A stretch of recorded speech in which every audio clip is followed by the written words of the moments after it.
Hi, Dr. Caps. Welcome to my lab. Today we will be removing the tarnish from pennies with a little combination of acid and salt.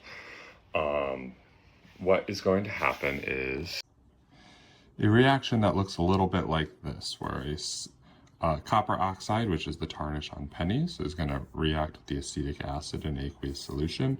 It's going to produce a copper acetate in water.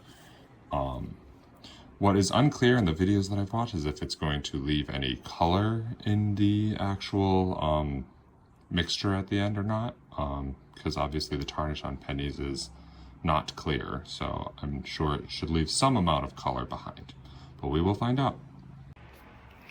Alright, so I have here with me a bowl for mixing, some vinegar, some salt. I do not have what they call table salt. I have kosher salt. I hope that the iodine that's usually in table salt doesn't play any role. And then I have a bunch of pennies of various shininess.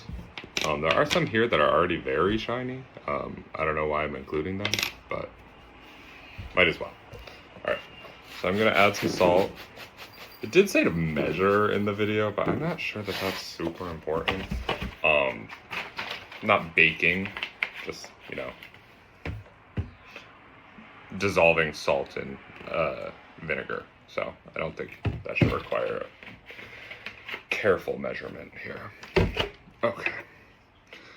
I'm just going to stir until it's dissolved, and I will see you when it is.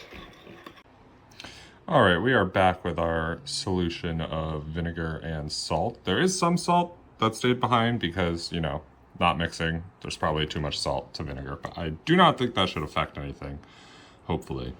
But I have my penny here. I'm choosing one of my more tarnished pennies. And we're gonna see what happens. Well,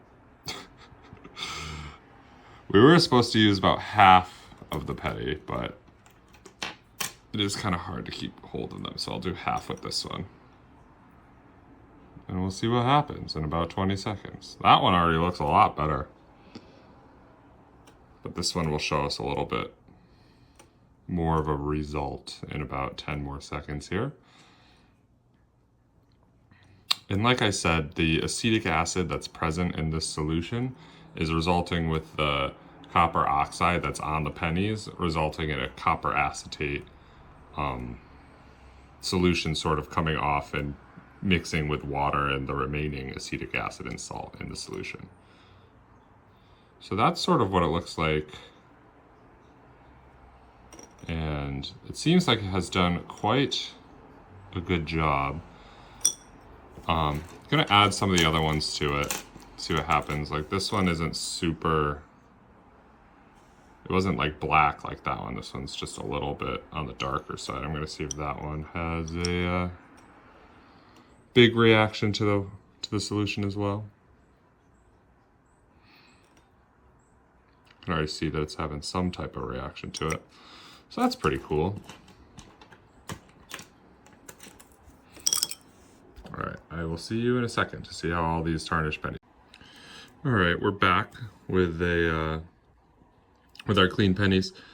Seems like it's doing quite a good job cleaning them off.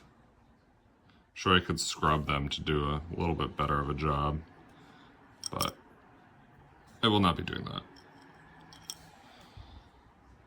Yeah, pretty cool. I'm now going to use these to, I don't know, go attract some crows or something. Have them give me things. All right. Well, thanks again for a very interesting lab, and I hope this video meets you well. Have a good rest of your week, Dr. Cabs.